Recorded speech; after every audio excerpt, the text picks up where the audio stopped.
Warning. This program contains strong language, auditory violence, and mental nudity. It is intended only for mature audiences. Listener discretion is advised.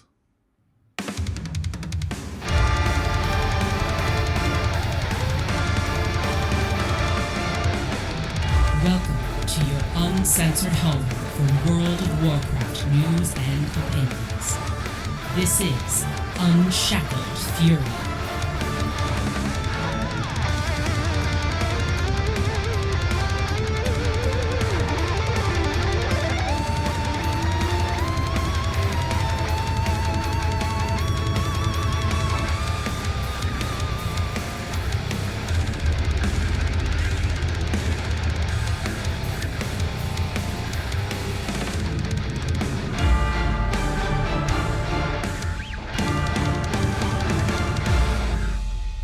2025 is swiftly coming to a close, while the World Soul Saga prepares to engage another gear, and we take a look back on the huge year that was. So welcome back, episode 174 of your uncensored home for World of Warcraft news and opinions, Unshackled Fury.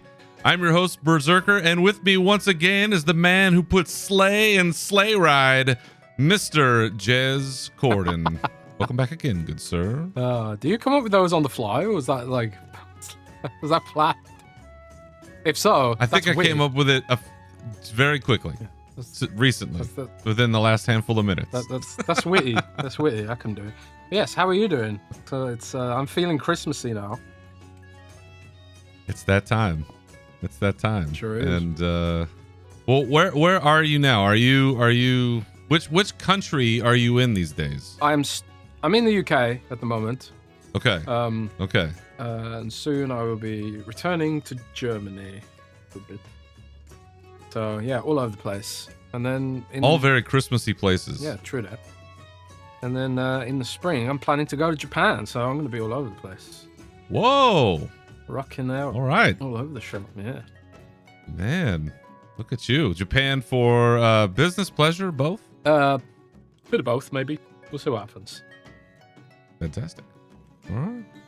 Good deal. Well, around these parts, we are going to be talking about looking into 2026 here at the tail end of this deal. But this is the last episode of 2025 for us. It's time for the customary break because, there's just a lot going on this time of year for a lot of different reasons. So this will be the last episode of the year, and we'll be taking a bit of a break until I think tentatively the week of January the 19th is probably when you'll hear this show back on the air with a new episode. Just too much between here and there. Looking at the calendar makes me weep. So that is what we'll be doing. But happy holidays, Merry Christmas, Happy Hanukkah, and everything else that everybody's celebrating out there. Just full calendars, commercials are everywhere, billboards are full. Man, it's overload this time of year. For you, any big holiday plans directly? You just hanging out with fam, or just family stuff, It's, nothing out of the ordinary, I guess. But yeah, family stuff, and more family stuff, I guess. What about you? Are you doing anything? That alone. Doing anything unique for Christmas? No. I was gonna say that alone is enough, and that's my plan too. It's just gonna be bouncing from one thing to another. I may be hosting something I still don't know yet. So that's how chaotic all of this is. Another show? Hosting like people for like Christmas Eve. Oh, I'm a dumbass. Like that kind of hosting. I gotta cook something, and my wife's gonna cook some stuff, and or we're cooking stuff and going to my dad's. I don't know. It's just chaos. That's what it is. It's chaos. Sounds fun. Speaking of things that are chaotic, before we move on, this was a big week for Blizzard. In case people kind of haven't seen on the peripheral here, even though if you've been on the launcher, the new Diablo 4 expansion just got announced, and I gotta say, Jez, happy to see that Paladin make a return. I know it's I thought you might. It's not the Crusader, but it's the Paladin, and I'll take it. It's all, it's all in the same vein to me. And I love that sword and that shield, and watching a dude just whip a hammer out of nowhere, and that was rad as shit. Yeah. Blizzard cinematics are fantastic. Wild. Watching a dude explode out of another dude. That's intense, to say the least. So if you haven't seen it yet, it's out there. It's for sale. You can play that paladin now. And it sounds like, depending on what you do, there's some housing decor tied to it, because of course there is, and there always will be from here on out. Yeah. So including, I think, a playable chessboard, if I saw correctly. That's insane. Yes. A rug of Mephisto's wolf form, the chessboard, and there was something else as well. I can't remember what the other bit was, but yeah, I acquired said expansion. It's a pre-order, so you pre-order it, you get the Paladin early access. So it's kind of imbalanced as hell right now. So overpowered is an understatement, but it's kind of what Blizzard's sort of become a bit notorious. And there's a conspiracy theory that they make the new classes overpowered on purpose to drive sales. You remember what Death Knight was like at launch. That had a bit of some beefy nerfs behind it. But I don't know if that's true or not, but it is definitely probably in line for the nerf back. But hey ho, Diablo's probably, it's not as like, I don't know, it's not like WoW where it's like such a big deal if something's overpowered. If something's overpowered in this, nobody really cares. There's not really esports, there's not really PvP, there's nothing really that competitive about it. It's all about your personal performance, so it doesn't really matter that much if something's overpowered in Diablo, I suppose. I mean, you could debate that, I suppose, but yeah, it's pretty fun to play anyway. I've been playing it myself. It's pretty cool, pretty rad. The effects and the spells are really cool.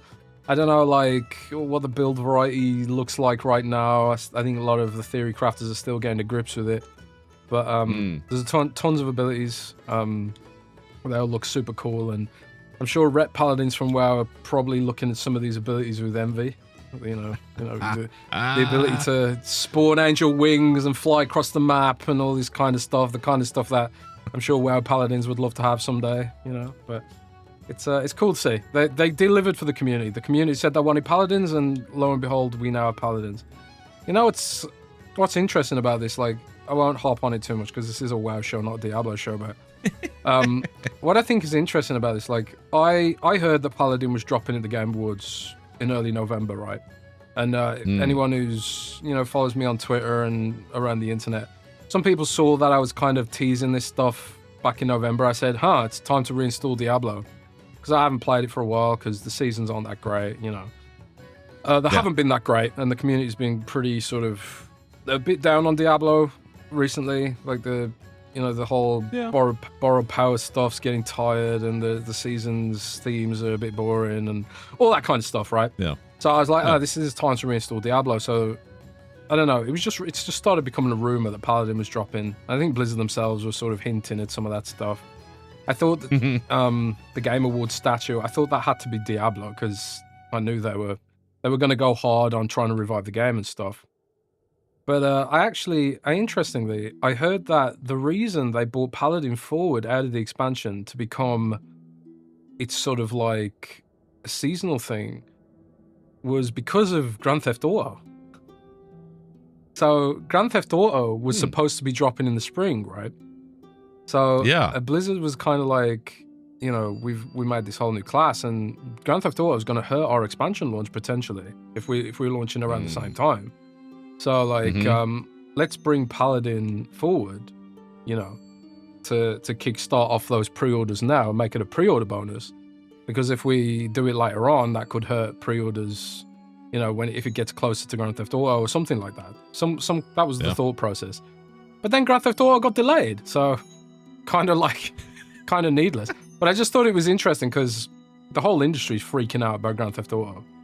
And it's going to be interesting to see what kind of strategies emerge when the game finally does launch around this time next year. So, but yeah, Diablo Paladin's pretty fun. We'll see if I'm intrigued because there's another new class coming in the expansion now instead of Paladin. So that's right. God knows what that could be. Who knows? I have no idea. I don't know. They had a little shadowy image there, I think. That's as close as we get for now. Yeah. But yeah, it looks cool, and I'll probably get my hands on it at some point. So yeah, so if you haven't seen it, folks, you'll see this. What's the title? It's Hatred, something Hatred. Lord, what is it Lord of Hatred, I think? Something like I that. remember. It's Mephisto, right? He's back. Yeah, it's Mephisto. At the end of the previous expansion, kind of ends on a hit cliffhanger. Mephisto sort of emerges as some like a twisted Jesus kind of figure. It's pretty crazy, actually. So is that the dude that gets hammered in the cinematic? Yeah. So yeah, there's that, like Mephisto's taken over the body of Akarat, something like that. I can't remember fully what happened at the end of the previous expansion, but yeah, he's a bad dude, and we need to go and slay him. But it's all about Lord of Hatred. Yeah, Go get him. It's all about the gear, man. Go get him. It's all about the gear at the end of the day. Much like WoW. Just give me the loot. That's it. Just drop that shit. Well, speaking of crosses, no, and I'm not talking about Christmas stuff. It kind of sort of segues into our metal album of the week, if you know the cover art for this one.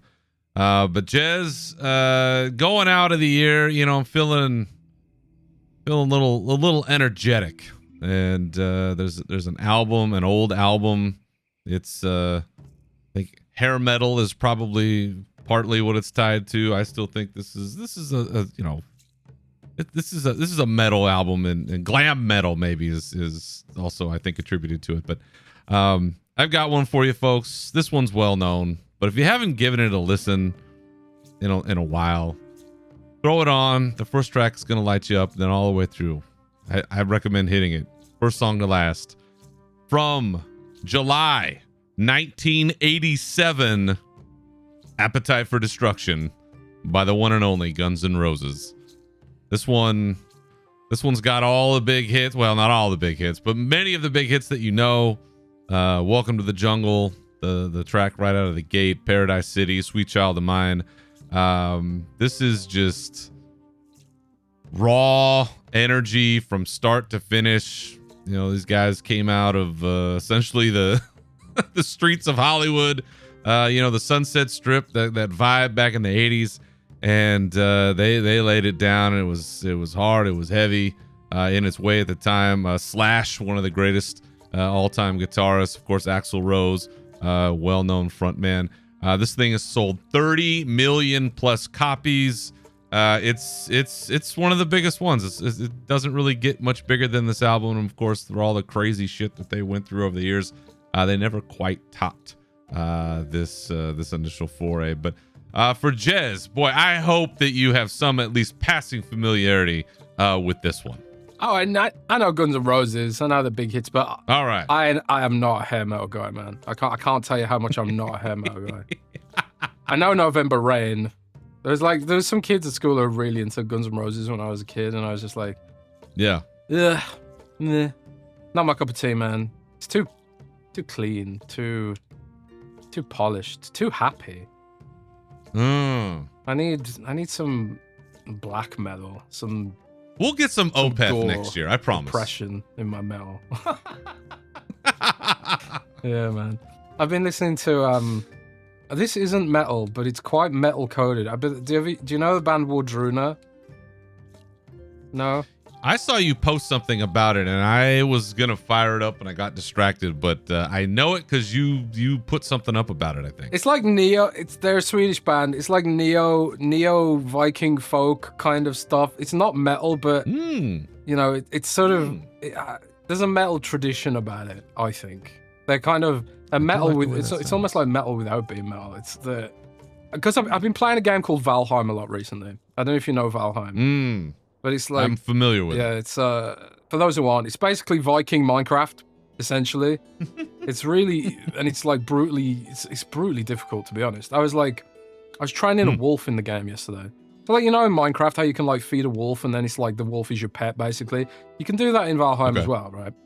But I was trying to, but you have to do you have to follow some specific steps because the wolf will kill your ass. They hit like a truck. So you have to kind of lure it. You have to build a little pen, lure the wolf into the pen, and sort of timidly throw meat over the wall of the pen, hoping that eventually it gets tamed, right?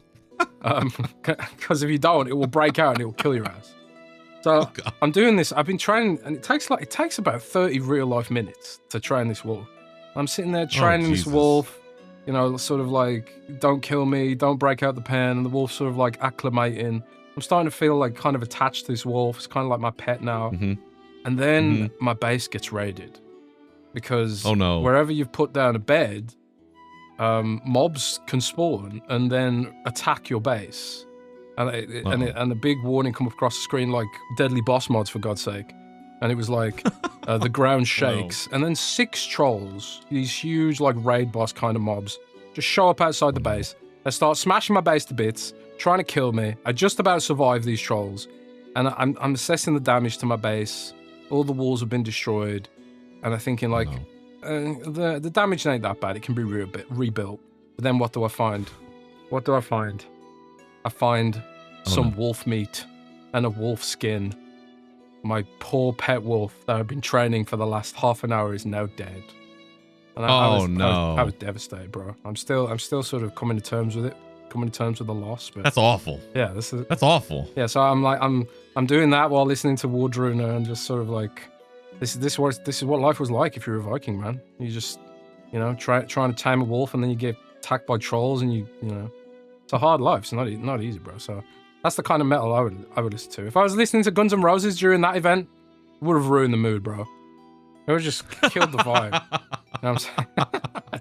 I don't know what I'm talking about now. Yeah, Mr. Brownstone isn't exactly the background music for something like maybe Night Train. I don't know. Yeah, He's maybe. just getting shithoused. I don't know. But there you go, folks. Heading out of the year, Wardruna from Jez and Appetite for Destruction by GNR for me. All right, last rage topic of the year, and this one's very topical, and I know I'm not alone. So let's get into it. Let's rage. For years, and mostly by one person, friend of the show, Ro, I was asked if I had any opinions or if I cared at all or if I wanted to see someday some kind of housing in World of Warcraft. And having had no tangible experience with any other game having this kind of mechanic, I didn't care. I didn't have any relevant knowledge. I didn't know what any of these things look like. I heard these horror stories about, I don't know, not having enough space, and it was a pain in the ass to get into in certain places. I didn't really know. And so I talked a lot of shit about it. For years, I didn't care. Made fun of the people who cared. I didn't understand it. I didn't get it. I'm just a traveling warrior. I don't give a shit. And then, Jez, a thing happened that hasn't happened in an age. I am now eating so much crow because I have turned into a WoW housing addict. Oh, no. Even as I sit here talking to you, and we have a very full agenda, and I'm always excited to sit down and have our chats, I am jonesing to get out of this conversation so I can go back to building the outdoor shower that I've been working on this morning. And it's all I think about. It's all I have dreams where I am placing things in my dream as if I'm using the advanced mode in the housing UI. It is unbelievable how this thing has restructured my brain, has taken over my space. Me and the homie and Rommel, we've been talking about it. Like, we can't concentrate at work because we're busy thinking about our house and what we're going to do and how we're going to put it. I have put so much effort into other things just to get one piece of something, and I'm going into old expansions, and I'm regretting that I didn't do certain things because now I have to go back, and I've got all these add-ons now to help me quest and find stuff, and it has consumed me. And Jez, there is no cure other than more housing. And I fear my life has been destroyed, just as I predicted. What am I going to do? What has this thing done to me? I don't know. I may never know for sure. but this is the biggest change they've ever made, as far as I'm concerned, because I don't know that I've ever had this much of a psychological switch, and I can't control myself, and I'm just looking at things endlessly. I'm watching so many YouTube videos of what other people are doing. It's consumed my entire life. And Jez, I don't know. I maybe I need an architect's degree now. Maybe I need to go into a new profession just in the real world so I can put some of this to good use. But do you share in this affliction as I do, or am I alone in fighting my my feverish chills as I wait for my next hit?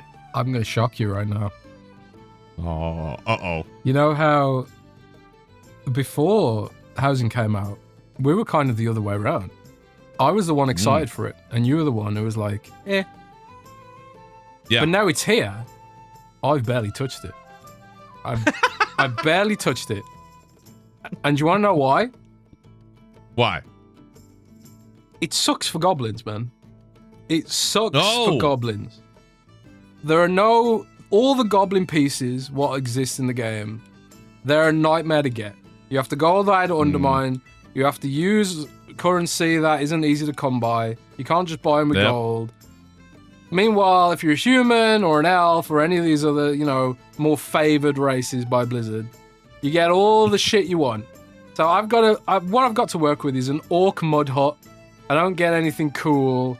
I don't get a goblin robot house or, house in a box from the goblin starting zone or anything like that. I get this ugly ass goblin orc mud hut I gotta work with. I don't get any pieces. Stuff like a fence post costs I can't even remember the name of the currency, but it's that currency you get from doing world quests in the current expansion. You have to spend thousands of those. I don't have enough. So I'm like war resources? Yeah, that kind of stuff. And it's just I just want to spend gold on this shit. Why are you making me, grind old content to do this? Whereas humans and elves and whatever and orcs can just buy all their stuff with gold. So I've just been kind of salty about it, to be honest. I've been like, wow, I just, goblin, for my goblin, I'm kind of chopped liver, And I had some of the goblin stuff. You get some stuff from doing achievements in Undermine, and I was quite lucky because I had a lot of those achievements done already. But then it's still the vendor is inside Undermine, which is a pain to get to. And another vendor is some of the other vendors you need goblin rep to get. And those goblin sub-factions for rep are a pain to grind. Absolute nightmare to grind. So I'm just kind of well, GG, GG. I should have been a goblin, I guess. Oh my god. I guess. Oh my god. Blizzard hates me if I'm a goblin. Loves me if I'm an orc, but look what they've done. Look what they've done. Well, I know it's early access, and I know I would hope that they'll make it easier for, other races, themes to, get access to all that stuff down the line, but it just kind of sucks, if this is how it's going to be for some of the sub-races in the game, not the main core races, that they're expected to, jump through all these extra hoops. But yeah, I'm sort of, if you're a goblin or a gnome or I presume any of the other sub-races, you're kind of left out a little bit. So I'm salty, bro. But I know you play a basic bitch human, so you're probably loving it, right? That's right. That's right. You know it. They're always catering us basic bitches. That's how it goes. That's true, bro. Well, there you have it, folks. They turned us on our heads and flipped everything, and now I've got to go to some kind of I don't know, group meeting after this recording is probably over to help myself, or I'm just gonna head back down to my house and keep working on my shower. So there you go. Thanks, Blizz. That's all I needed was another problem I got to fight inside this fucked up brain of mine. All right. With that being said, we have a year in review to take a look at. So why don't we go ahead, head into our news, let's go back to, start of the year, January, see where it all began. Let's go.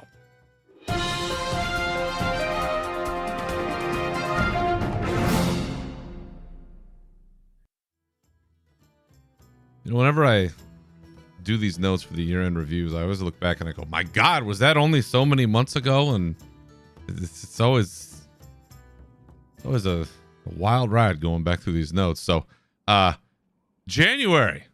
Start with January, almost a year ago now, 2025. We'd only been in War Within for a handful of months. The resurrection, the glory of War Within had happened, and now we were kind of starting to settle in a little bit. And at this time in the game, we had Siren Isle was the recent thing that we had going on. This was patch 11.0.7. Does anybody remember that? I don't know how many people enjoyed that content, but I know what they did enjoy sideline to this at the same time. Plunderstorm was going on back at this time of the year, and I know that people have been eagerly awaiting its return. Jez, refresh my memory. Was Plunderstorm an item for you, and do you look forward to its return at some point? Plunderstorm, I didn't play Plunderstorm much myself. I dabbled a little bit. What I did really appreciate about Plunderstorm was the experimental nature of it. I thought it was really cool that they were even doing something like that. So while it wasn't for me personally, I was also very sort of excited about the fact that they were willing to do something like that in the first place. I thought that was really cool. So yeah, not for me personally, but pretty awesome that they did that. So yeah. Did you do much of that? Plundering? No. Storming around? No, I did it. I was terrible at it. So, I did it for a little bit and I was just like, nah, I'm just bad. And, there's only so much investment I'm willing to do in terms of bettering myself in this game. So, I noped out, but I know a lot of people enjoyed it, and I'm sure it's going to be a regularly seasonal thing. And, we were about a month into it, a few weeks in at the start of the year. So, I think people really enjoyed getting a good chunk of time with it, and then they'll keep working on it. At that time, I'd also talked about how at Christmas I'd been given a copy of Play Nice, the Jason Schreier book. And at the time, and this still holds true, I thought it was a little more gossipy than newsy, and I don't know, it is what it is. But what's interesting in an unfortunate way is that whole saga with Blizzard and their harassment lawsuit is back in the news for folks that haven't really paid much attention to this, or this is outside of your purview, because when that lawsuit was settled by the state of California, it was kind of odd that the way that they'd done it, it seemed like a larger punishment was in store, and it just was kind of done and dusted. Well, turns out that somebody in the governor's office, the former chief of staff, had pressured attorneys within the state to settle the case because Blizzard was another person's client who was an acquaintance of theirs. And there's a money laundering scheme that's also going on that has nothing to do with Blizzard, but it's also wrapped up with this person, and this is how this news is getting out. So, what? Dirty politics. That's crazy. Usual. I didn't hear that. I need to write that up. Yeah. Dana Williamson was the former chief of staff of Governor Newsom. He is not implicated in any of this, just to be clear with everyone. You got to say allegedly. What you saying? She allegedly was involved in a money laundering scheme with some other people, and as far as I can tell, and everything I've seen, both publicly and privately, there's no gubernatorial involvement here. But this person used the authority of their position, let's say, to make a couple of connections to get a money laundering scheme going. And of course, this is all denied and whatever, and let the courts figure it out. But there was, as part of the FBI's investigation, because somebody flipped. Well, the person that flipped, their client was Blizzard. And so you found out about all these other conversations that this former chief of staff had pressured attorneys in the state to settle the Blizzard case because of the relationship between these people and the clientele. So, yeah, man, That explains why that didn't feel right in my brain, but it all makes sense with the people that they claim are involved. For those of us that are That's wild. around. That is wild, but hardly, weirdly, not unexpected, is it?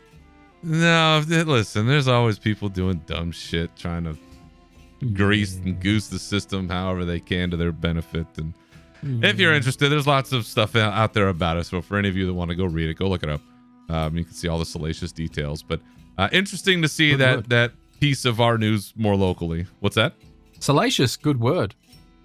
Salacious, yeah. Salacious. I like it, yeah. Come for the salaciousness and stay for the cookies. I don't know. So that's where we were in January. And then heading into February, things really started to fire up more for us. And we had Holly Longdale come out with her just kind of like the state of things blog post, I guess you call it, that she put out. She talked about housing. She talked about new player experience and kind of some of their long-term goals, I think. And this is when, we saw more of the housing, I think the first real housing blog, and kind of getting into what their philosophies were or are about the housing. And that's kind of like that first little hook of, this is interesting. But more than anything, Jez, to what you were just mentioning, patch 11.1 Undermined was live. And we went to Undermine. We did the liberation of Undermine, liberated Undermine. We worked on the drive. We got to know the drive, DRIVE drive system. Now that we're a ways away, what are your lasting impressions of Undermine, other than there's some pain in the ass stuff you got to do for decor? What are you stuck with there? I mean, I'm kind of biased being a goblin, but I think it was the best season they've ever done.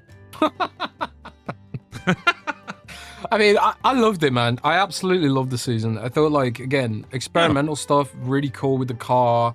I know some people hated it, but I thought it was hilarious. I love the goblin theme. I liked it. The storyline was really good. I love that. We get to see an alliance guy get vaporized. That's always good. Traitor goblin get killed. I can't remember his name. It's not relevant. It was just a traitor. Some alliance goblin gets killed. That's always good shout. So yeah, I just thought it was fantastically well executed. Undermine was an amazing raid, amazing music, really epic boss battles, cool experimental boss battles as well. I know people didn't like fighting Galliwix all that much, but I really did.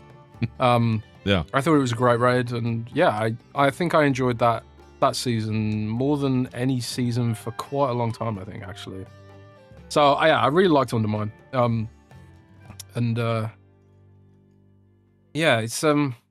was kind of like, for me, Undermine kind of undermined the most recent season to Karast, because it was Karast. That's Diablo.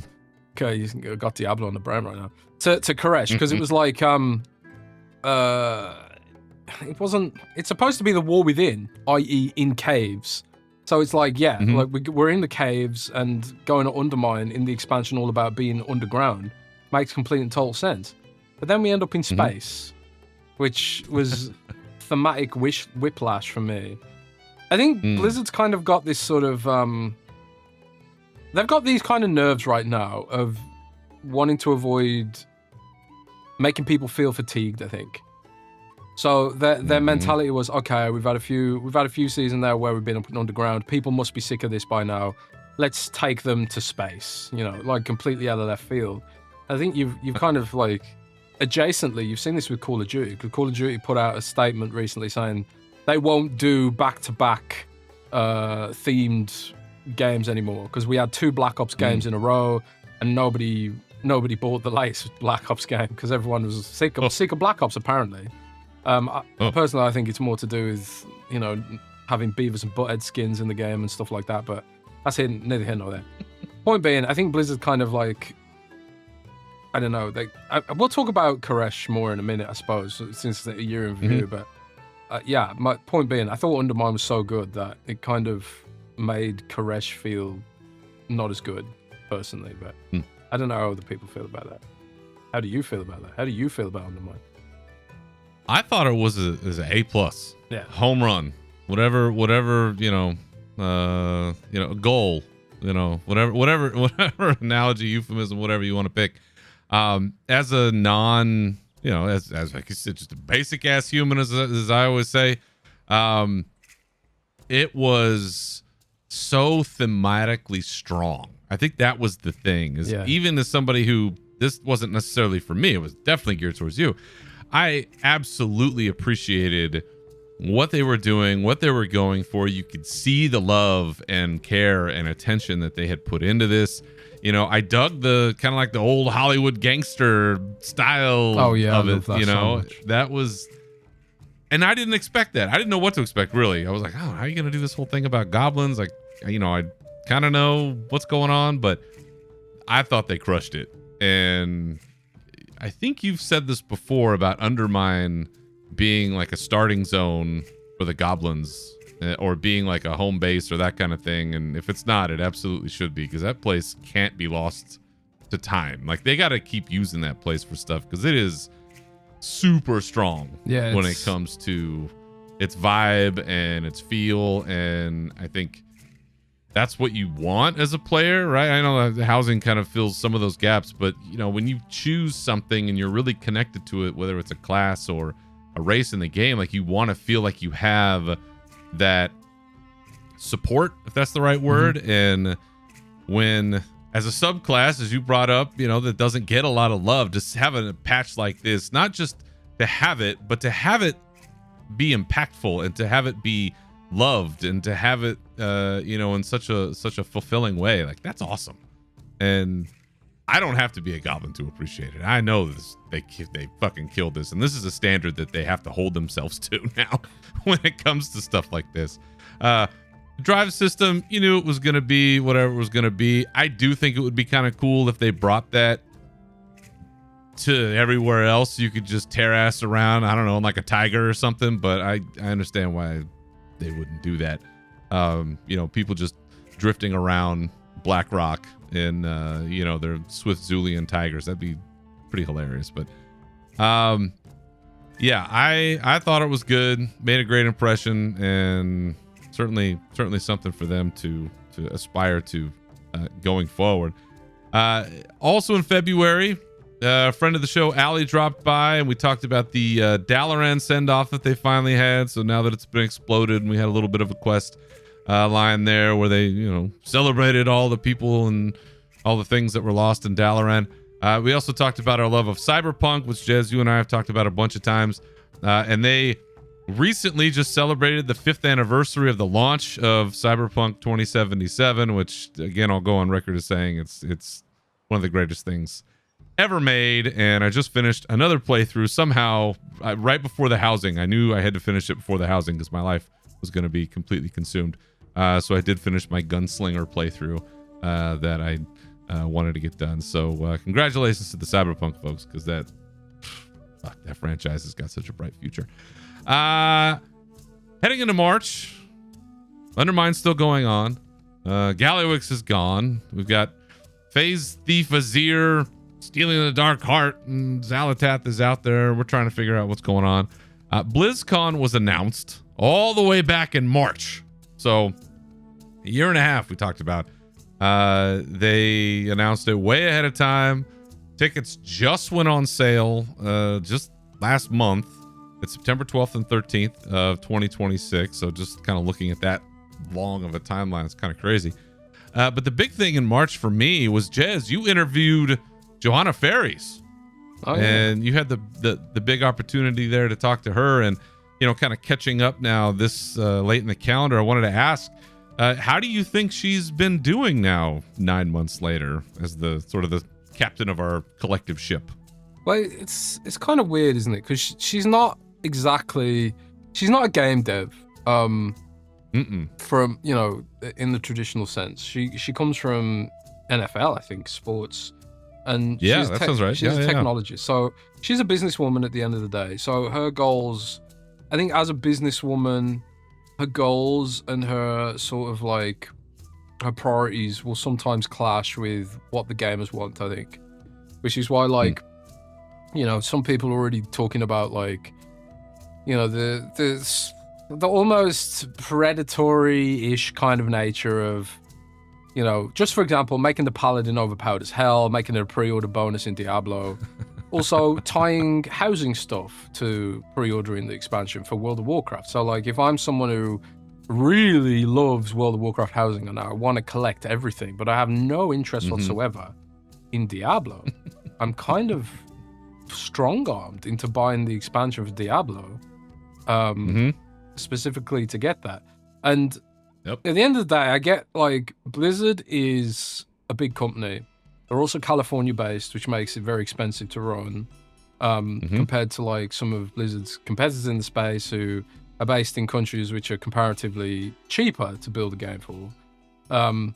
So I do sort of, like, I see both sides of it. On the one hand, I see, like, a Blizzard that's still struggling to really balance maybe what's healthy for their games and their fans and their relationship with fans against, you know, the expectations of their corporate overlords, i.e. in this case being Microsoft and by extension Microsoft shareholders. But I think she could be doing much worse in that structure. I think other people would be doing worse. I think there is an effort, at least to some degree. I think you can argue there has been an effort recently to prioritize fans to some degree in the post-Kotick world. And I know, like, they've invested a lot in Overwatch and a lot in Diablo. And whereas Kotick, when they were part of the whole Call of Duty machine, which they were, all Kotick really cared about was, you know, Call of Duty was the bread and butter, you know, and Blizzard was kind of not an afterthought, but it was definitely not a priority for them. So them being separated out from Activision, being able to focus on their own stuff a bit more, I think she's done a good job within the structure she has to operate in, and also given just the general challenges in the industry right now. So yeah, I'd love to eventually speak to her again and recap some of that stuff, but we'll see what happens. Yeah. Maybe we can get her on the show. Hey, you know, I'm game. After the year that we've had, and of course we'll get to all the big stuff.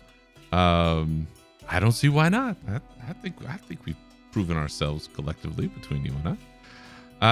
Well, that's a hell of a vote of confidence, and yeah, it'll be great to hear more from her. I think as time goes on, I know she was trying to do the, you know, watch and listen and, you know, sort of be a receiver as opposed to, you know, being out there and saying a bunch of stuff. So, keeping our eyes on that as we move.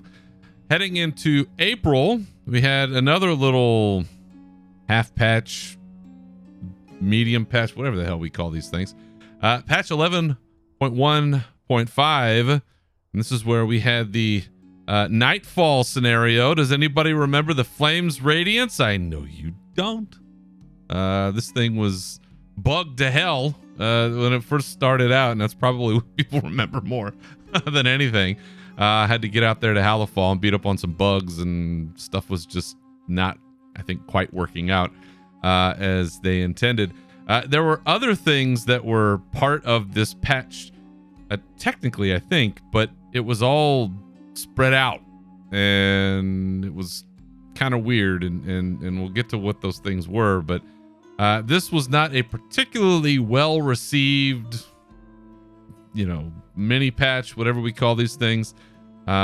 This was when the cooldown manager also came out, and you know, again, part of that evolution of the UI and add-ons and kind of what they wanted to do. But this is where we met up with a new group, and so there's also decor tied to this, I believe. So if you haven't gone back to do any of the Flames Radiant stuff in Halifall in a while, you probably got to get out there. I think it's all working now, so it should be fine.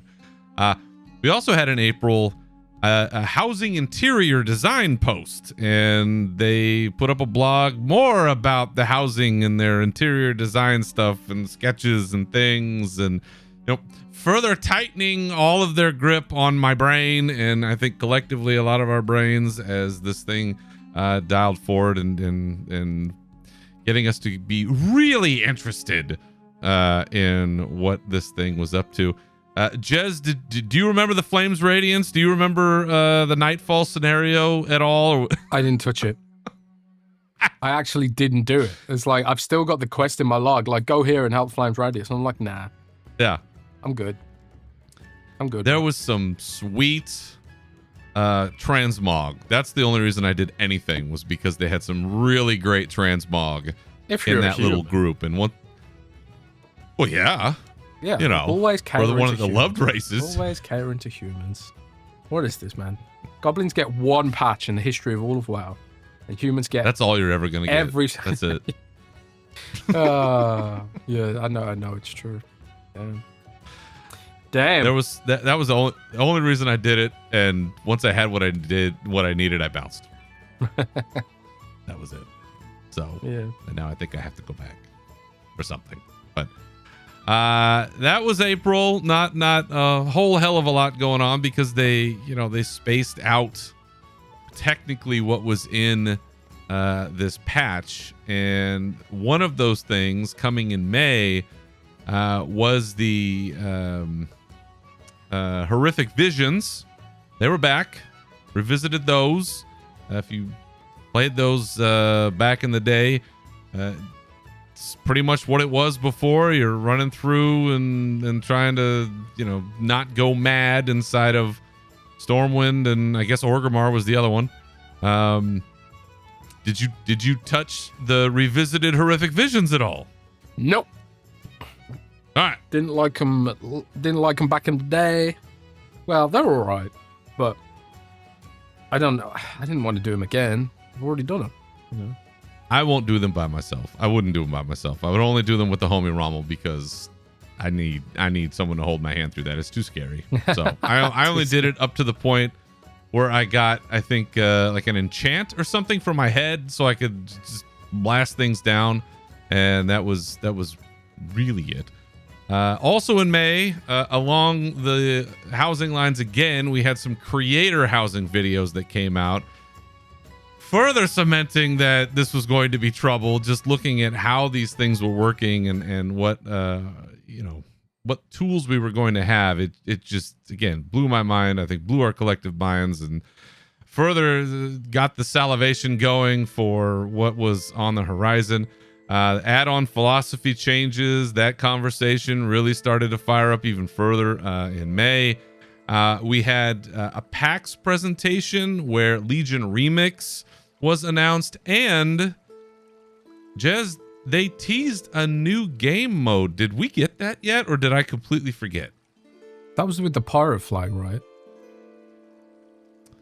That was the pirate flag. Was Thunderstorm, wasn't it? Yeah. Sorry, man, I'm misremembering.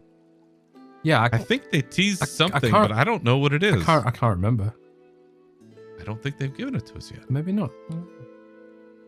Weird. Still something on the horizon, or it was so quick I already forgot. You could tell me what I forgot. So I don't know. I feel like there was something, but now I can't remember what it was. Well, whatever it was, we didn't talk about it because it wasn't in any of my notes. So if it was, we completely bailed on it. So May, also 20th anniversary of the Leroy Jenkins video. Still one of the greatest seminal moments in World of Warcraft history. So always fun to touch on that. But we did finally get some more patch love in June with patch 11.1.7, the Legacy of Arathor. We had to go back to the Arathi Highlands. It was good to visit Hammerfall again. There was some stuff going on with some other crazy group. I can't remember what the hell their name was. I probably should have looked this up while I was putting my notes together. Scarlet Crusade from Temu. There it is. Scarlet Crusade. Temu Scarlet Crusade, the Red Dawn, right? Yeah. something like that. Went back there, checked them out. Dastardly Duos. That was the other thing we were waiting for. Boy, did that tank. Oh, that was terrible, yeah. God, I had such high hopes, and that Terrible. didn't go anywhere. So sorry about all Terrible. that, everybody. Lore walking became a thing, and it's been a good little refresher, I think, for folks that either forgot or would like to do something again, or like myself, who never gets tired of the Lich King story because I'm just really lame that way, I suppose. But honestly, the biggest thing in June, 1 button rotation, Jez. Yeah. Saved my life. Saved my life. And in one respect more than any other, which I'll get to later in the show, 1 button rotation is the greatest thing since sliced bread, in my opinion. Jez, does that hold any weight for you at all? Have you tried it out yet? Does it mean anything for you, or are you still doing what you always do? No, so the thing is, you lose DPS if you use a 1 button rotation. That is true. So, no, I don't use it. No. But Okay. when have I used it? I used it in Legion Remix because I couldn't be bothered to look up how to do DPS as a rogue. Yes. So I used it. I used it in Legion Remix. But you know, if I was going to learn to play rogue retail, and that's the downside of it. Is it's just like, you know, it's not optimal. But I do appreciate that it exists for, you know, people who are playing more casually or people who are sort of, you know, have accessibility needs and that kind of thing. So I think it is good for the game overall. Also, honestly, it is kind of interesting, like even as a warlock sometimes, or as someone who tries to play properly, do ahead of the curve and things like that. It is sometimes, you know, fun to look at the 1 button rotation to see like if I am pressing the right buttons when I'm supposed to be pressing them, as Blizzard claims are the right buttons, you know. And luckily, generally speaking, I have been. I did use it to double check some things on Affliction and specs that I don't play as often, you know. Oh, there you go. But yeah, it's good. It's interesting. There you go. Primary for us losers that just need that level of hand holding, and then backup or a backstop for folks that might know a little bit more what they're doing. But a revolutionary 1 button rotation. So we've had that now good 6 months. We also heard a nice little talk from Ian Hazakostas in Malmo about his personal history, and that would play a huge role in some things later, if some of you might recall. And at which point in June, we also took our summer break. Came back in July. Unfortunately, came back to some horrible news that had happened over the break when we lost Ozzy Osbourne, one of the greatest, I don't know, musicians, musical acts, personalities of all time, from your neck of the woods. Yep, West Midlander, born and bred, Birmingham specifically. There it is. He had just had, at the beginning of the month, the big send-off with all the huge metal acts and everybody there with the final show, Black Sabbath and his solo work. And then by the end of the month, he was gone. It was crazy, so it's still kind of hard to believe. It's hard to believe he lived that long. It's also hard to believe he's gone. What a weird duality when it comes to Ozzy. But on the flip side, what also lasted all month, which was fantastic, and I really hope they bring back, was the Collector's Bounty. It was, by all estimation that I can see, a huge win. It was extraordinarily popular. I know I was running through all kinds of stuff. I finally, after all of these years and things that had happened, got Invincible, which I still can't believe as I ride it around practically every day. But I think that was, we're talking about kind of the creativity we've been seeing in different ways lately. I think that was just an absolute huge win for the players. And I haven't seen or heard anything about them bringing it back. But Jez, I have to imagine that they will bring it back at some point, right? Yeah, probably. I don't know, like, how often they'll bring it back, given that one of the things that sort of drives engagement in the game is the rarity of items, right? So a lot of I used to log on every week to run, well, not every week, but I used to grind Nighthold at least once a week to try and get the Infernal mount. But yeah, Cancel Legion Remix, I just walked in there and grabbed it for free, basically. So now I don't have to do that anymore. So it's kind of like, I suppose Blizzard's maybe going to look at some data and be like, is this, good for our numbers? Because at the end of the day, it's all about those engagement numbers, right? And if you start giving away the rarest items more easily, does that affect stuff, even if it's fun? I don't know. We'll see. I think that will bring it back, but maybe not like as frequently as some people might like to hope. But I don't know. I don't know what Blizzard's philosophy is these days. It seemed like there was still some fine tuning that they needed, because not everything was changed the same. Like, not the drop rates were not all changed the same across the board. Some had some that were super low still. Some had much higher rate. Like, it was kind of across the board. Yeah, the Infernal that I wanted, ironically, did not have a boosted drop rate, apparently. So the only item that I wanted, the only mount that I wanted, the Infernal from Gul'dan Mythic, that didn't have a boosted drop rate, but but then it was there in Legion Remix for 100,000 bronze or whatever it is. So yeah, I don't know.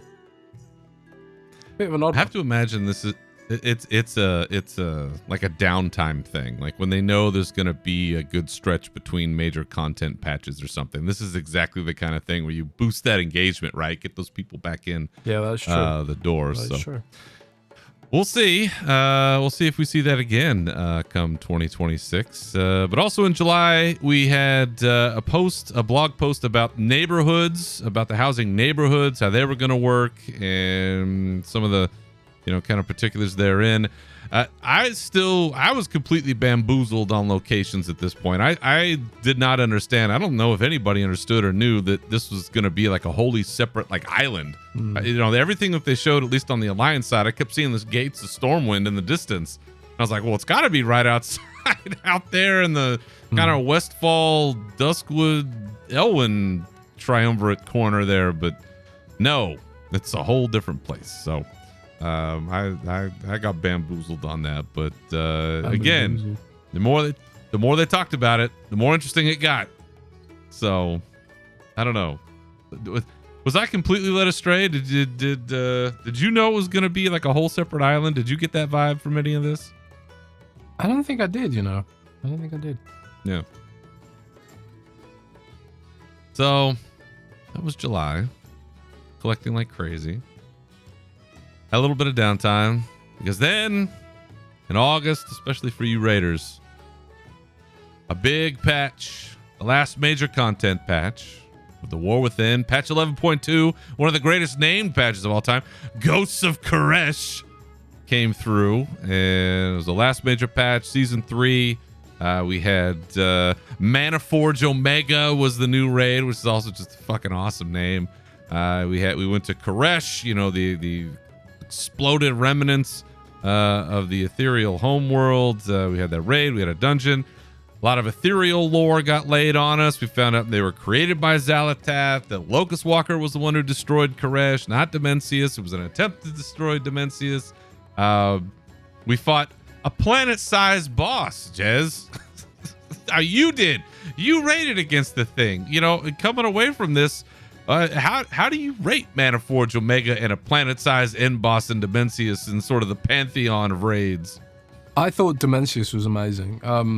It was, I think the raid overall was not the strongest in the universe, but Dimensius was sort of like, it was up there with like Deathwing for how crazy it felt, like the scale of it. Yeah. And I think they really wanted to slam home like how dangerous the Void Lords potentially are, right? Because the last time we saw Dimensius, he was just a regular quest mob being summoned into the Netherstorm 20 years ago, essentially. I had to like look him up, and I was like, who the hell was Dimensius? You did? Yeah. And I was like, you looked him up right here on the show. I totally forgot. Yeah, it was a whole thing, Dimensius was.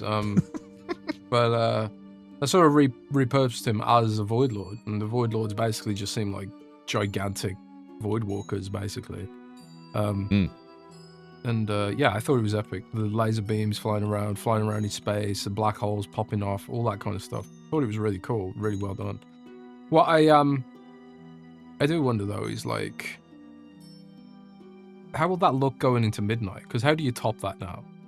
Like, because presumably we're going to be fighting more Void Lords. You're going to make them even bigger now? Like, how is that going to work? Yeah. I suppose like it might need new technology or stuff like that, but yeah, it's going to be interesting to see how that plays out.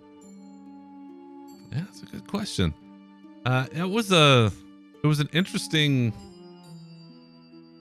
vibe change. You know, as you mentioned, you know, we didn't just go from underground to the surface. We would just put all the way into space in another place, and you know, it was such a tonally different direction that I think people kind of knew this is what we were going to be doing. And yeah, they threw in some other stuff like Tazavesh and the Rishi Raps and, you know, stuff like ecological succession that I don't think quite landed. I hate that. I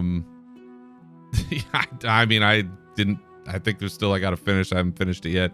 And by the way, the rep out there, if you haven't done it, there is so much housing decor locked behind. I think it's like rank 12, and I think I'm at 7. So I've got so much catching up to do now because I didn't stay with it.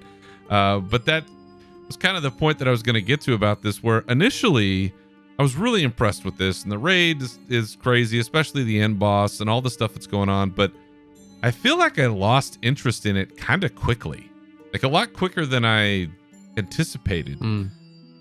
I don't really, I guess, have a reason why, other than maybe in my brain it just felt really empty out there in Koresh. Like, even though there was stuff to do and there's quests and you can do the, you know, phase diving where it's the flipped version and it looks kind of spooky and ethereal and cool, but I don't know, there was something about it that just didn't quite hold me the way that I thought it did. You know, for you, was it just all about the raid? Did you dabble in any of the other activities, or did it feel off to you in any way, kind of over time? I'm like, yeah, pretty much. I just did the raid, and yeah, and even that was kind of like, it just. Sometimes I feel like Blizzard,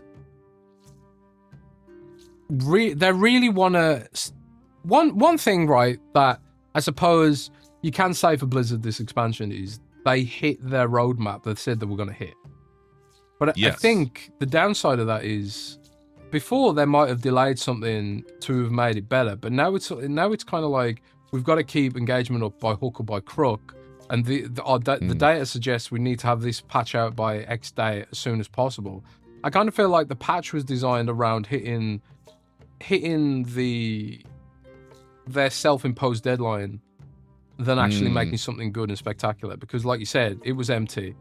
Yeah, it's a desert, but like I feel like that was chosen specifically because it's easier to produce if it's an empty desert, you know. Also, like it's a separate map, it's not part of the main map, so it's kind of like you don't have to make it part of the world, you don't have to, you know, like what was it called now? The last patch of Dragonflight, where they made like that whole sort of. Initially, it was an instance part of the world, but then it sort of moved to becoming part of the main world, and it was like Belameth. Yeah, Belameth. Like it was a lush verdant forest, and you know, with a lot of detail, a lot of NPCs and stuff like that. But this was kind of like thematically out of left field, set in space. Didn't have to be part of the main map. It didn't have to sort of. You didn't have to make it sort of fully 3D because it was in space, so it's kind of like, you know, chunks of rock with a bit of sand on it and that kind of thing. So I kind of feel like it was not a rush job, but you could kind of see that it was chosen to hit a patch cadence rather than fit the themes of the expansion, which really should have been, I think, following some more of those plot threads that they established. I was frustrated that the expansion started out about the Earthen and the Titans, and you know, what is that crystal, and what's going on with the song, you know, the Radiant song, like all this kind of stuff was just sort of pushed off to the side and forgotten about. And I feel like it was specifically because they wanted to hit this patch cadence, and at some point they were like, maybe during Undermine, they were like, there's no way we can hit this patch cadence with this original plan, so let's make something slapdash, you know. And they sort of, then they had this like the most obvious betrayal in history with Xalatath. Again, bad writing, I think. And everything just sort of rushed together. I don't know. That's my conspiracy theory. So I think I was a little disappointed with it all, but I've come to kind of expect that from WoW these days. It's all about the patch cadence rather than, above all, and they're probably like really scared about having a content drought like they did back in the day, because they've probably just got data that some people left during some of those droughts and never came back, and they're probably like, we absolutely cannot have a repeat of that under any circumstances, you know. Yeah, I don't know. I do wonder what their metrics say about how long, like retention wise, will people put up with. Is it 2 months? Is it 3 months? Is it 6 weeks? You know, what's the cadence that they have to hit in order to make sure that people don't bail out? And you know, it could be right, and I think that, you know, with how you described Koresh, maybe that's sort of what it is that after that initial kind of impression, you know, the substance that I was looking for, it wasn't quite there the way that I needed it to be. And I'm sure there's plenty of people that liked it and enjoyed it, but I haven't heard a lot of, you know, enthusiastic feedback about it after the initial kind of first blush. So yeah, it ended up being kind of a middling situation, but I wanted to see, there's a lot of I was just going to say, I wanted to see more of the setting they sold us when The War Within came out, what I purchased. I wanted to see The War Within, you know, not the war in space. But I don't know. I don't know. It is what it is.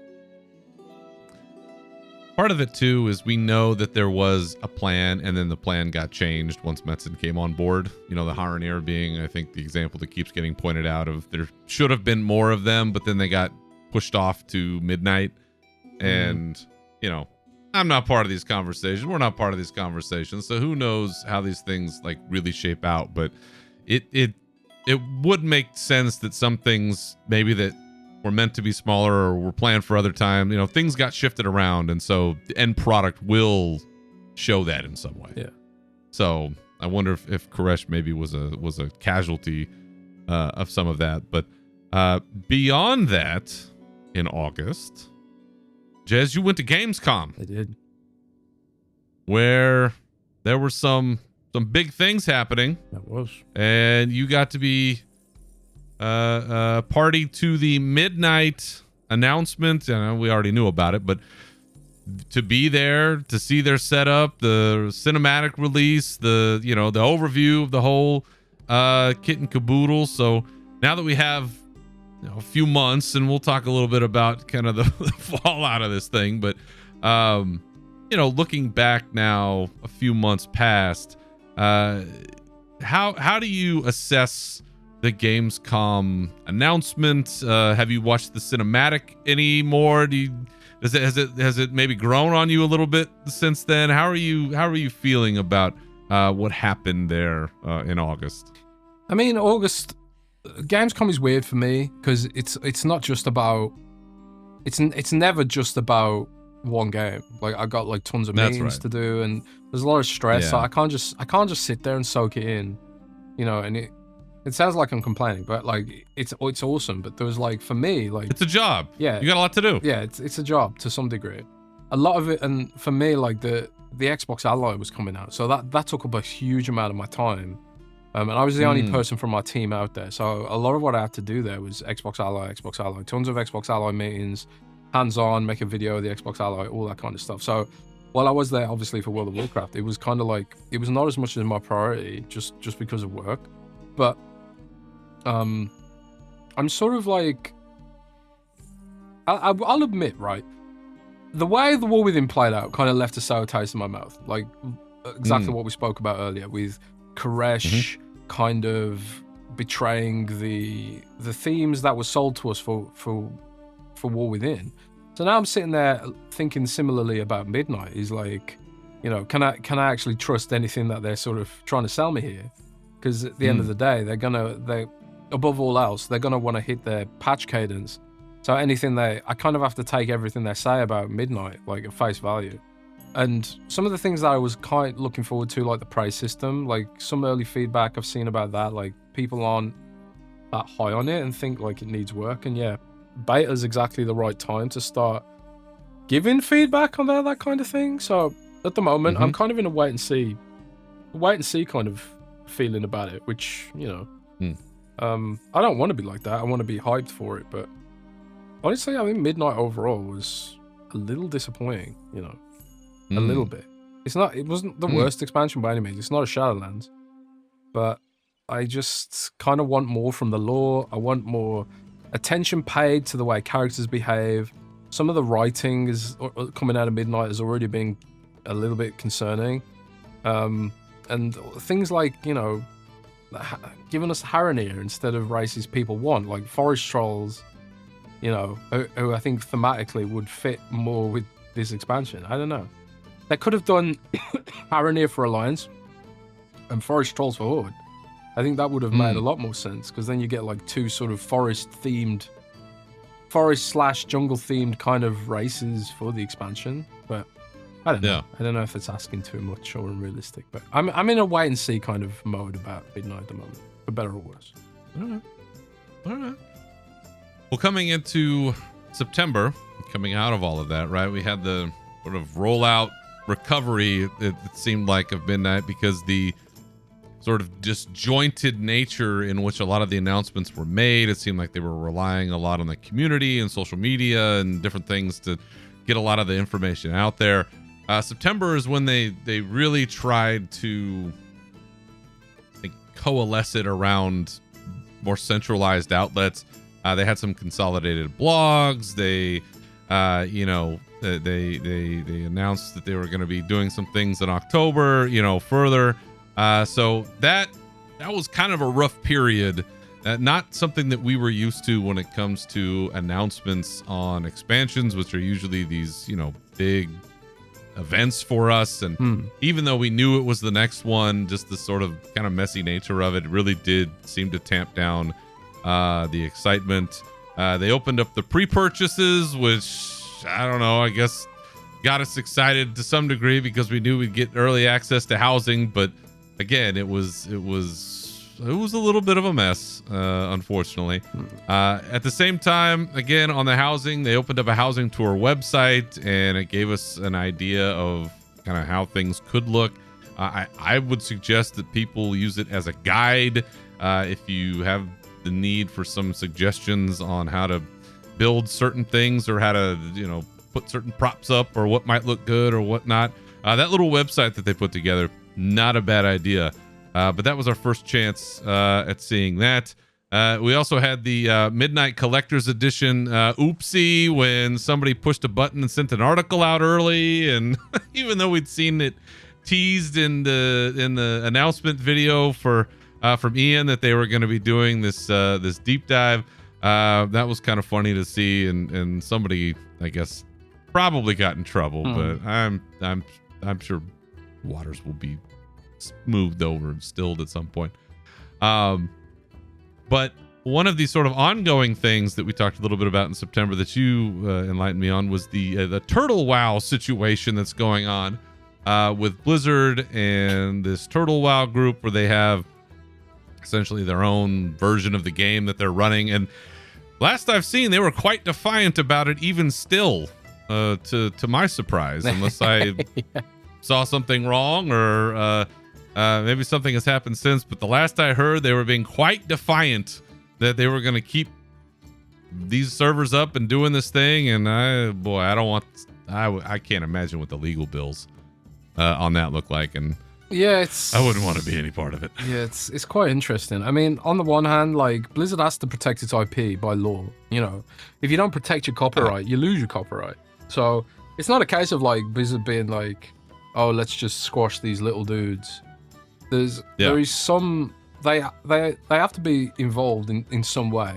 And I kind of feel like there probably is some kind of way that Blizzard could work with them. I want to believe, you know, so Blizzard could like figure out a way forward to, you know, make Turtle WoW something that could be more official, because I do think they are giving people what they want, which is this concept of classic plus, you know, the classic feel of WoW, but you know, going in a direction that caters more to the slower, more hardcore, more video gamey style, which typified older games that were designed around being fun and cool and not for maximum engagement. So I do think there is a universe where they could coexist, but it really boils down to like, is that actually something that will happen in reality? Personally, I think not, but you know, I can't imagine Microsoft being okay with that. No, I imagine they're probably not very okay with it, in fact. But I suppose we'll just have to wait and see how it plays out. I don't think it will play out favorably for Total WoW in any regard, but no, I don't think so. But I don't think so. At the very least, it hopefully shows Blizzard there is a strong demand for this kind of experience. Yeah. You know, I'm amongst that demand, to be quite honest with you. And one of the reasons I've been playing Valheim so much at the moment is because it does feel like it gives you that challenge. Like I was telling the story about how a troll came and destroyed my base, and it was a pain and it was horrible and it killed my dog, literally. But it was cool that something like that could happen. Whereas like it reminded me of being in Stranglethorn Vale back in the day, and actually fearing there was a rogue coming for you and stuff like that. Yeah. And which is why and like in Religion Remix, where they had like the hard mode outdoor stuff, I thought that was really cool if they could implement that in the main game. And also the prey system, where it's like, oh, I can be ganked and things like that. I think Blizzard clearly realizes there is some strong desire for this kind of experience. I suppose it just remains to be seen if it's via Blizzard's own stuff or whether it's via partnership with the company like Turtle WoW. I suppose we'll find out. But it was these independent companies that strung on them to put Classic in the game in the first place. It's true. But they didn't want to do it. It's true. You think you do, but you don't. Yeah. Very famous. Exactly. Exactly. Yeah. Maybe another game mode on the horizon. Who knows? So heading in October now, this podcast on Shackled Fury turned 10. I still don't know how this has happened, but it's really only happened because of support from you listeners and friends along the way, like Nav and you, Jez, and Allie, and other guests that we've had over the years to keep this thing going. And we started onto the YouTube foray, which I'm sure we'll be doing more video recordings here before too long. It's just been chaotic and whatnot. So I promise that's still coming. So my apologies to the YouTube subscribers that are just seeing a logo on the cover of this thing. But I promise there will be more of that. And of course, we had a really big item to celebrate the anniversary, but that's still yet to come. Meanwhile, in October, we did have the Midnight Deep Dive with Metzen giving us the first, sort of story overlay and maybe calming the waters there, and Ian and them diving into the new zones and the Haranir and a bit of the story and kind of what we were up to there. Followed by a live Q&A where they had lots of updates about things like no Valor Stones and no world revamp and no cross-faction housing, which I'm glad they finally cleared that up, even though it is kind of fun as an alliance, as just a human warrior running around the Horde neighborhood, because I have two houses, because that's how I roll. That is kind of fun. But had that going on in October. The add-on death conversation continued on, and I'm sure that this is going to be a long gestating balance to figure that out. But Midnight Alpha hit, and that was when got the first chance to take a look at the neighborhood and the housing and everything else, and I knew then, Jez, it was over. I knew then that this was going to consume my brain. This is the exact kind of thing that latches onto my ADHD and just does not let go. And so I essentially have to burn myself out on it. I know. But that was when we got our first hands on, at least at the alpha level. Midnight Collector's Edition was officially announced after the oopsie. It's $140 if you still want to get out there and do it. But patch 11.2.5 went live. And Legion Remix was out in the world. And I gotta say, I missed, no pun intended, or maybe pun intended, the Pandaria version that happened. But I gotta say, I'm having a lot of fun with it. I'm still dipping into it when I need a little breather from working on my outdoor shower. And with the decor now that's available, working through getting your classes through and getting access to all the stuff they have in the order halls. Now that all the phases are open, you've got all this wonderful transmog available to you. And thank you, Jez, again, for cluing me into it, or else I would not be sporting the Varian sword situation that I've got going on right now. And I'm very happy with my transmog, and I've got about as close to Varian's knockoff. It's like Temu Varian running around now. It's about as good as I can get.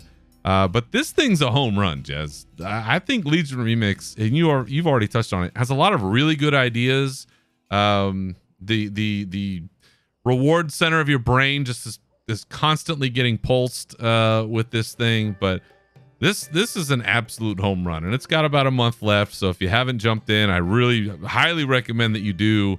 You're able to speed run so much now. You're leveling, your order hall campaigns, like all this stuff, and again, all the decor going on.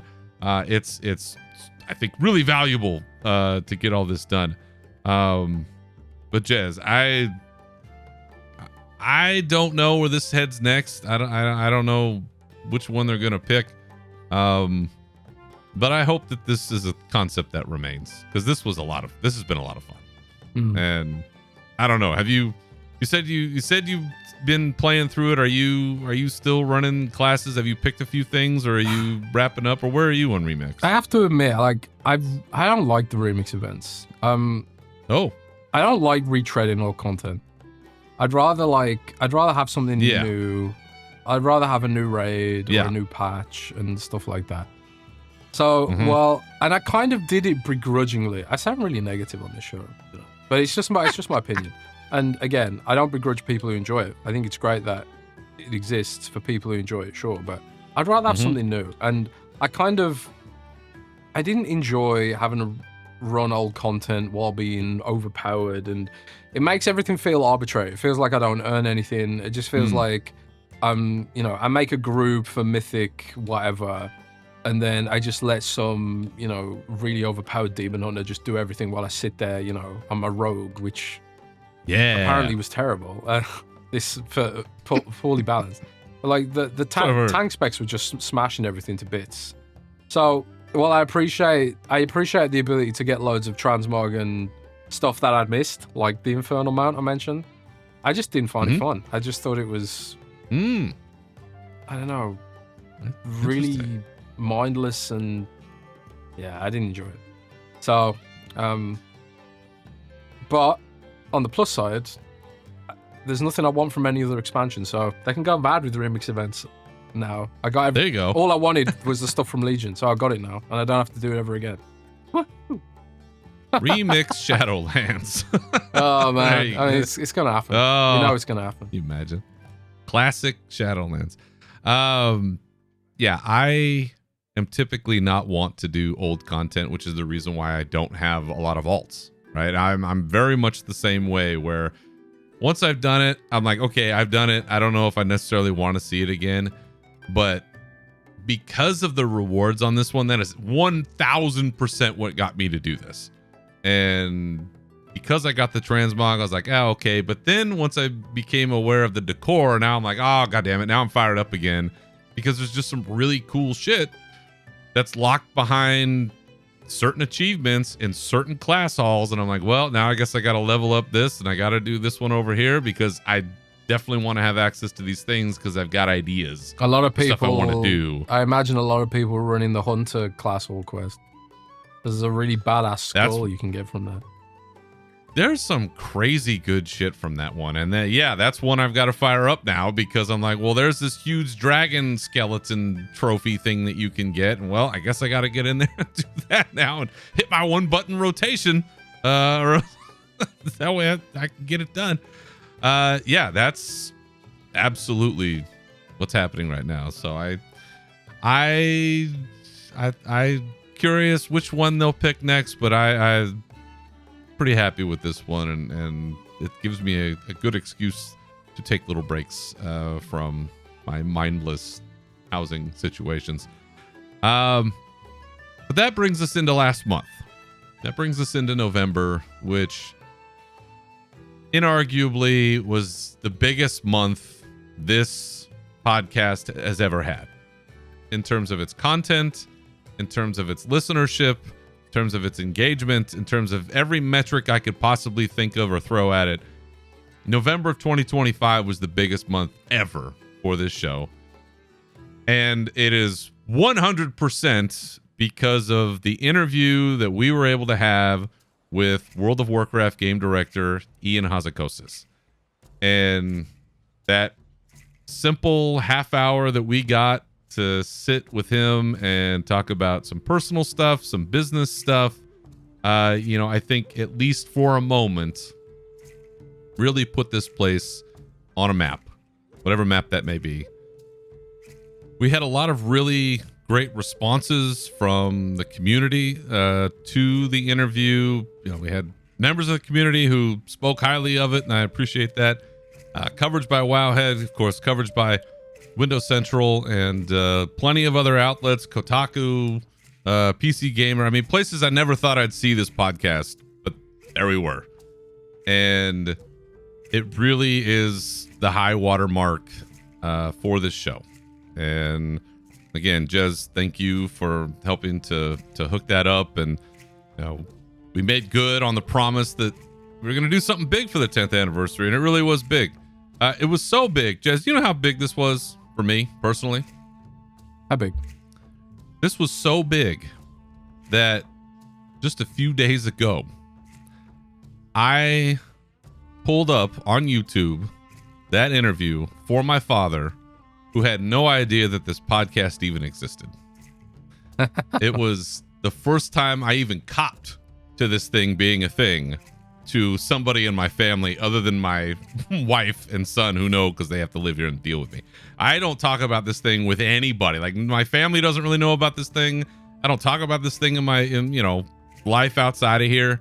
It was so big that I had to show my dad. It's like, that's where it's at. It's like, listen, he's older, I'm older, and there's still a certain joy even now of like, hey Dad, I did this thing. Isn't this cool? And and he was like, oh my God, like that's crazy. What is World of Warcraft? Well, it's this thing, and let me tell you about what it is. So, that's how big this was. And again, by every metric, we've never had so many people listen to the show.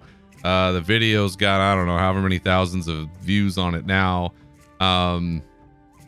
It was big, and it's something that I've said before, and I'll say it again. It was the goal. It was my goal from the start. The very first little preview thing that I launched for this show, that was the goal in mind, was to do something like that. So to be able to do it, to be able to accomplish that, to get it out there, and frankly, to be proud of it. We Jez, you didn't catch any shit. I caught shit because there were plenty of people that did not like the way that I ran that interview and what I did. And, I am perfectly okay with that because I did what I wanted to do. And I got to talk with Ian about what I wanted to talk about, how I wanted to talk about it. And it was exactly what I wanted it to be. And, there comes another time and we just shotgun questions out, and then, okay, I guess that's what we'll do in some other point. But I happily take that criticism because I think we did a tremendous job with that. And again, thanks to Blizzard.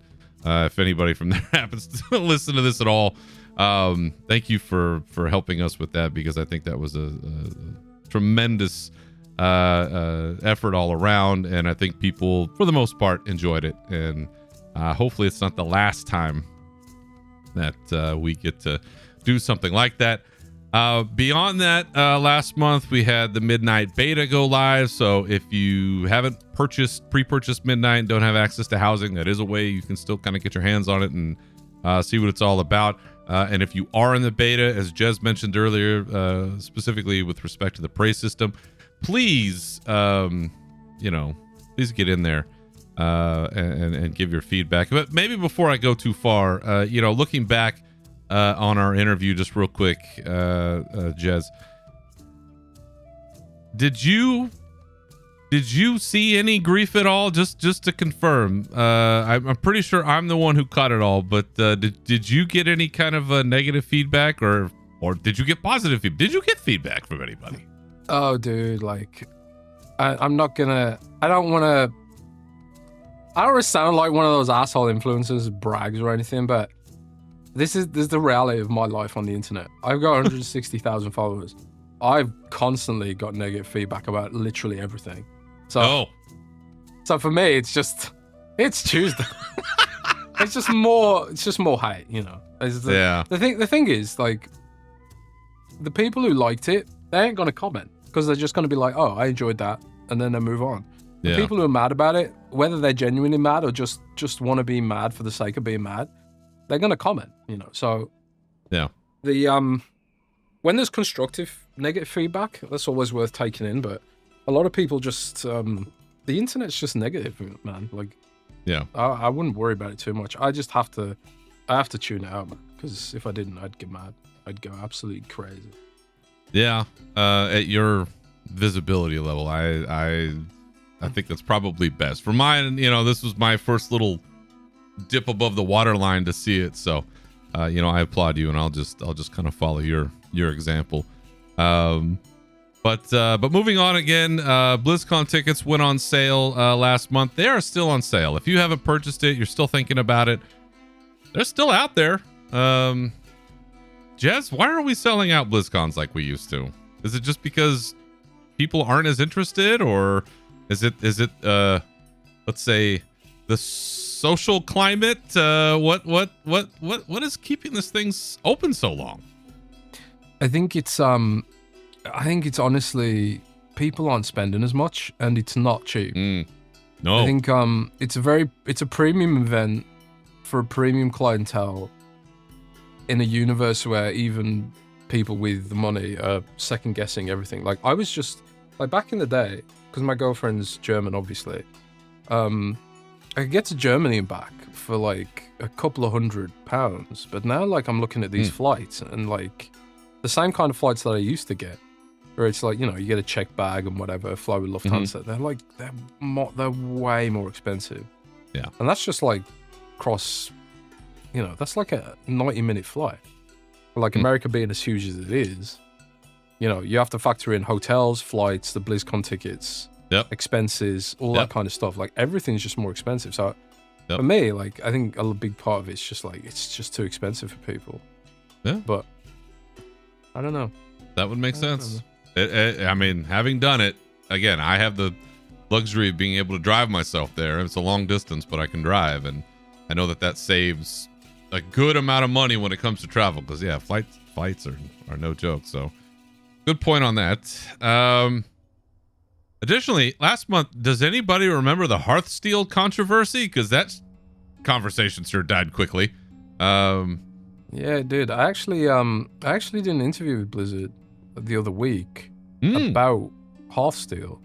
And I'm gonna put that live next week. It was about housing in general.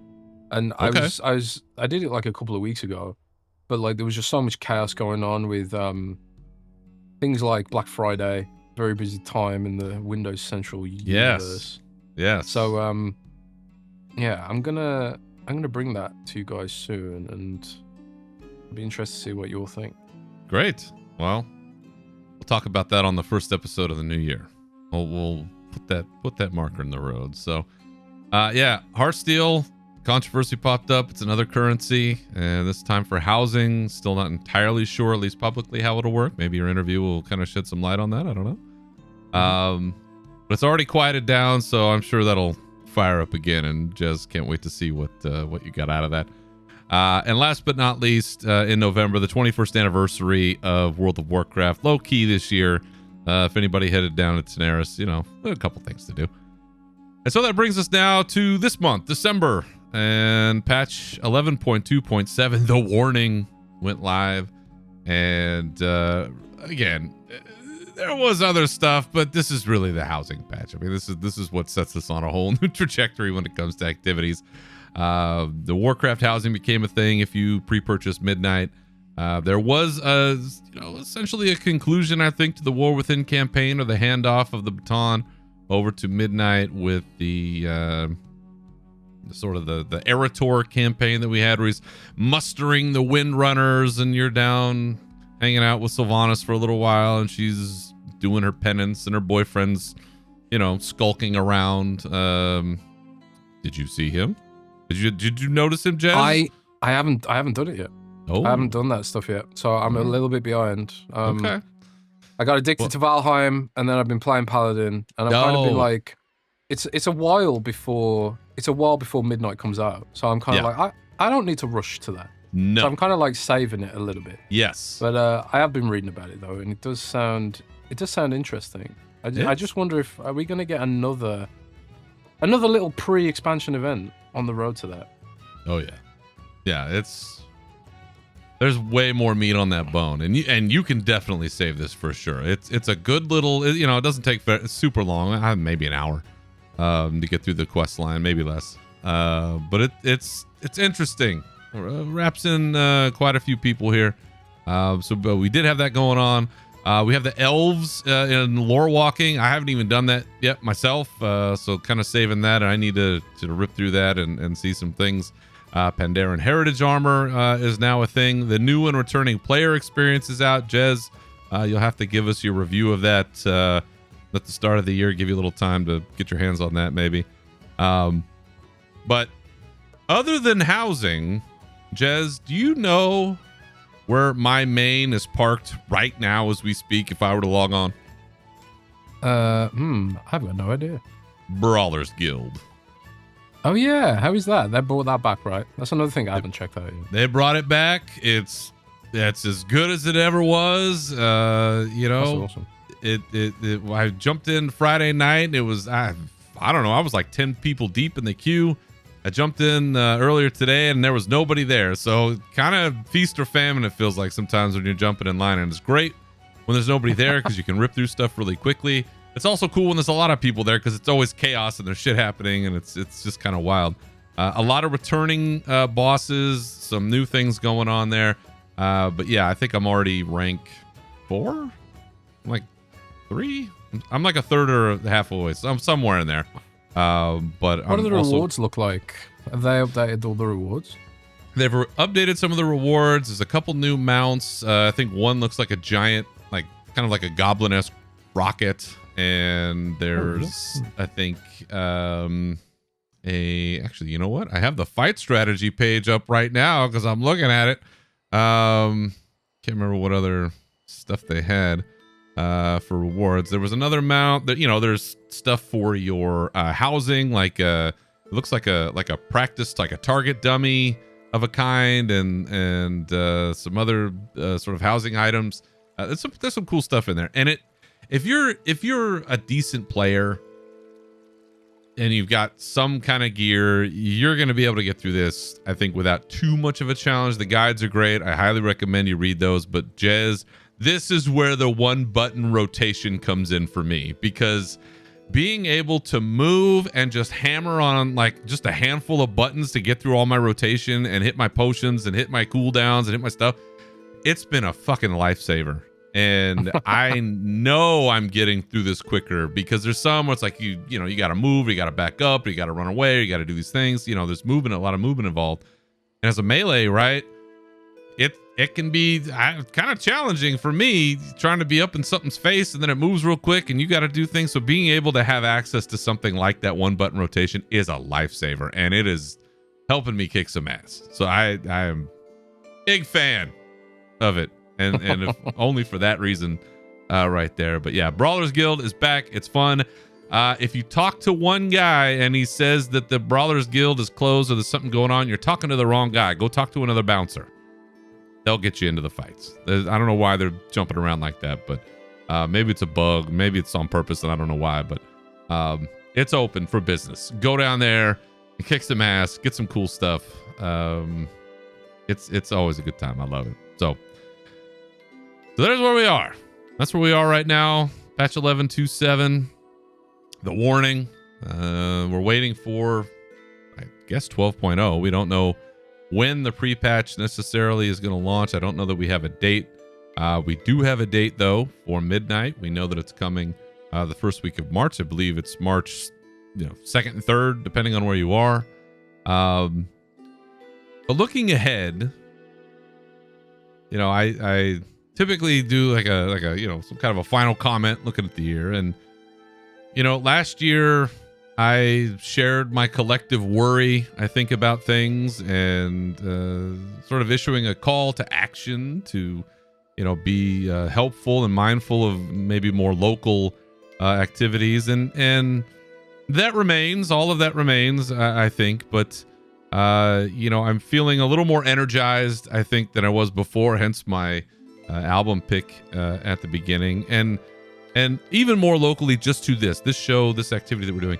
2026 is going to be a big year for Warcraft, and I hope it's going to be a great year. We know, again, Midnight's going to launch here in just a few months. We've got BlizzCon coming up in September. Jez, I hope somehow, some way you're able to make it so we can get you that taco plate that I promised you, at least, for the last 2 years. Probably going to get some Last Titan stuff. It's shaping up to be, one of those kind of magical years for Warcraft where we got a lot to feast on. And despite some of the challenges that have been happening with the game and with different things, there's a lot of potential here, and I'm going to use a word, Jez. Optimistic. I'm optimistic. I think there's a lot here to look forward to, and I hope that it comes to fruition the way that I think it could, and maybe even better. Who knows? But we're in a good spot, I think, for Warcraft overall. There's things that always need improvement, but I think we're on a higher note than we are on a lower note, and considering where we've been at times, I'm thankful for that. I'm grateful for that, and I'm looking forward to 2026. That's kind of a crazy thing to say sometimes, but I'm looking forward to it, especially BlizzCon. It's that hook out there. It's still 9 months away. A lot can happen, and a lot will between here and there. But it's such a special time, and especially for those of us that have been there, we know it's like the air tastes different. I don't know what it is, man. It's just there's an energy, there's a vibrancy, it's whatever that is so unique, and again, it sounds kind of ridiculous, but it's profound in a way. If you've been part of this community, to see it and to feel it and to be part of it, it's just, man, it's like it's the reward to look forward to after a bunch of shit you gotta do beforehand. But for you, Jez, how about you? Looking into the crystal ball, looking into 2026. What are you looking forward to? What do you foresee here in the coming year? I'm looking forward to seeing the new StarCraft game, BlizzCon, I think. Oh, yeah. Yeah, that'd be my pick. Oh, shit. That'd be my guess, quote unquote guess.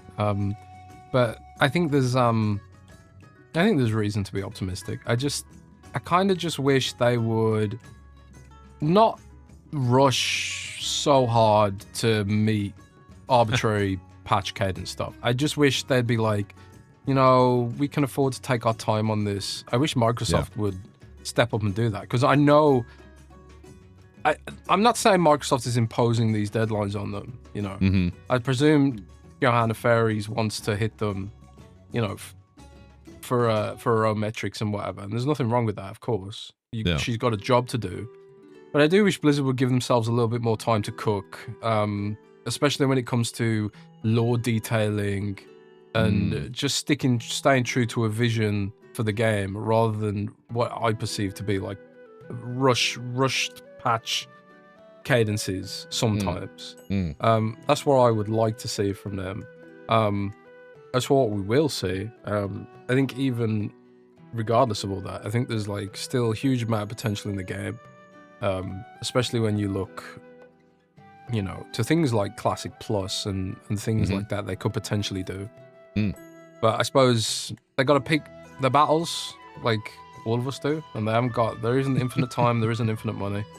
I just hope that we don't start seeing AI slop creep into the game. Oh boy, yeah. And because that's a whole thing. Yeah. And I just hope that you know, Blizzard continues to try and deliver for us, I guess. There it is. And yes, a StarCraft announcement would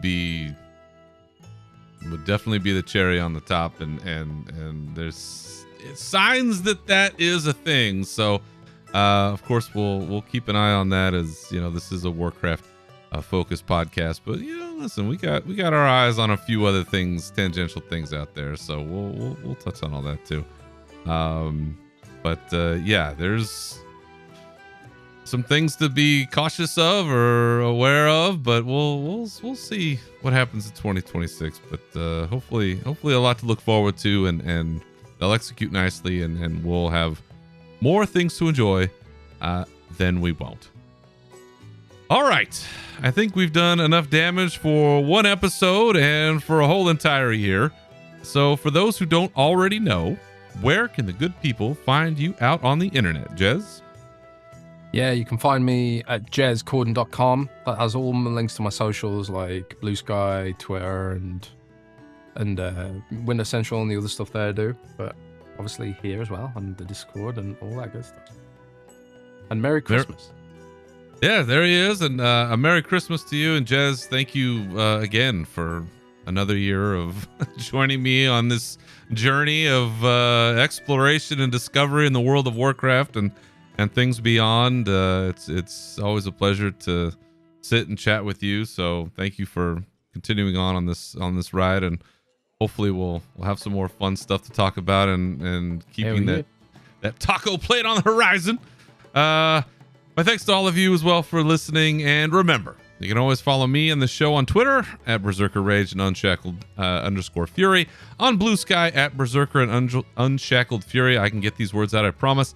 As well as on Twitch at Unshackled Fury and Real Berzerker, and YouTube at Unshackled Fury. You can also join our Discord, again, links for which are in the profile of the show on Twitter and on our website, unshackledfury.com.